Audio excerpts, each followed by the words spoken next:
আসসালামু আলাইকুম। 2026 সালে এইচএসসি বিএমটির নমুনা প্রশ্ন এবং বোর্ড প্রশ্ন নিয়ে এই ভিডিওটি। মূলত যারা দ্বাদশ শ্রেণীতে হিসাব বিজ্ঞানের নীতি এবং প্রয়োগ পরীক্ষা তাদের জন্য ভিডিও। 2026 সালের জন্য 2025 সালের প্রশ্নটা অনেক বেশি ইম্পর্টেন্ট। আমরা 2025 সালের একটু প্রশ্নের দিকে যদি তাকাই, দেখো প্রথম ছিল ক বিভাগ। ক বিভাগে তোমাদের জন্য মূলত 7টি প্রশ্ন থাকে, সেখান থেকে তোমাকে 4টি প্রশ্নের উত্তর দিতে হয়। প্রতিটা প্রশ্নের মান থাকে 3। দেখো কোন টাইপের প্রশ্ন এসেছিল, অনাদায়ী পাওনা কাকে বলা হয়, অনাদায়ী পাওনা এবং অনাদায়ী পাওনার সঞ্চিতির মধ্যে পার্থক্য কি, এরপরে অংশীদারি চুক্তিপত্রের অবর্তমানে আইনের বিধানসমূহ কি কি, এই টাইপের প্রশ্নগুলো আসে। খ বিভাগ থেকে তোমাকে মূলত 3টি প্রশ্নের উত্তর দিতে হয়, যেখানে তোমাকে প্রথমত বলা হয়েছে যে উপরোক্ত যে বছরগুলোর প্রয়োজনীয় জাবেদ দাখিলা করতে বলা হয়েছে, অনাদায়ী পাওনার হিসাব করতে বলা হয়েছে, এবং ফাইনালি বলা হয়েছে অনাদায়ী পাওনার সঞ্চিতি হিসাব প্রস্তুত করো। এরপরে দেখো পরবর্তীতে আবার তোমাকে এখানে একটা তথ্য দেওয়া হয়েছে, অর্থাৎ একটা ব্যবসা পরিচালনা করতো রানা, রাকিব এবং রাশেদ। তাদের মূলধনের পরিমাণের কথা বলা আছে এবং বিভিন্ন খরচ এবং বিভিন্ন ডাটা দেয়া আছে। ফাইনালি তোমাকে চাওয়া হয়েছে যে লাভ লোকসানের আবন্টন হিসাব বিবরণী, এবং খ নম্বরে তোমাকে চাওয়া হয়েছে অংশীদারের মূলধন হিসাব বিবরণী। এই দুইটা বিবরণী চাওয়া হয়েছে। গ বিভাগে দেখো তোমাদের 10 নম্বর যে প্রশ্নটা ছিল, সেখানে বলা হয়েছে 2 জন কর্মচারীর বেতন বিবরণী দেওয়া হয়েছে। এখানে তোমার 11 নম্বরে যেখানে আছে, সেখানে মূলত এরকম কতগুলো ডাটা দেওয়া আছে। এখান থেকে তোমাকে যেটা করতে বলছে সেটা হচ্ছে গিয়ে জাবেদা দাখিলা তৈরি করতে বলছে এবং আর্থিক অবস্থার বিবরণী তৈরি করতে বলছে।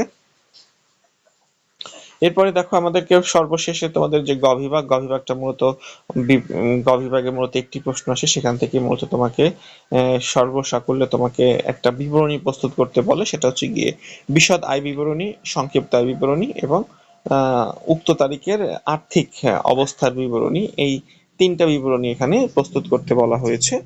আমরা যদি লক্ষ্য করি, তাহলে এরপরে আসো আমরা যদি পরের বোর্ড অর্থাৎ 2024 সালের বোর্ডের দিকে তাকাই। 2024 সালও ঠিক একই ক্যাটাগরিতে প্রশ্ন এসেছে, অর্থাৎ ক বিভাগ থেকে তোমাকে 3টি প্রশ্নের উত্তর দিতে হবে, খ বিভাগ থেকে ক বিভাগ থেকে 4টি, খ বিভাগ থেকে 3টি এবং গ বিভাগ থেকে 1টি সহ মোট 8টি প্রশ্নের উত্তর দিতে হয়। ক বিভাগে যে প্রশ্নগুলো আসে সেগুলো হচ্ছে গিয়ে বইয়ের যে সংক্ষিপ্ত প্রশ্ন, বা একটু সংক্ষিপ্ত থেকে বড় লিখতে হবে, কারণ প্রতিটা প্রশ্নের মার্ক থাকে 3।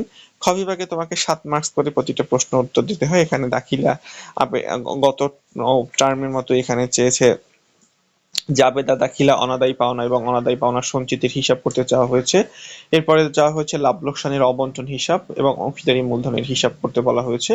এভাবেই তোমাকে পরের বোর্ডটা ওইভাবে প্রশ্ন করা হয়েছে। এবং গ বিভাগে তুমি যদি তাকাও, গ বিভাগে তোমাকে বিবরণী প্রস্তুত করতে বলবে, বিশদ আয় বিবরণী, সংরক্ষিত আয় বিবরণী এবং আর্থিক অবস্থার বিবরণী, 3টা বিবরণী প্রস্তুত করতে বলে। যথারীতি এখানেও সেটাই বলছে। এরপরে আমরা যদি 2023 সালের প্রশ্নের দিকে তাকাই, 23 সালের প্রশ্নটা ঠিক একই প্যাটার্নের রয়েছে। তার মানে আমাদেরকে একটু আয় বিবরণীটা একটু ভালো করে পড়তে হবে। বিশদ আয় বিবরণী, ওখানে 12 মার্কস রয়েছে এবং এখান থেকে কিন্তু 3 নাম্বারের যে প্রশ্নগুলো ঠিক একই টাইপের, আয়ের হিসাব, আয় লোকসান বন্টন হিসাব। এরপরে তোমাকে এখানে চাওয়া হয়েছে যে বিভিন্ন প্রকার বিশদ আয় বিবরণী, সংরক্ষিত আয় বিবরণী এবং আর্থিক অবস্থার বিবরণী।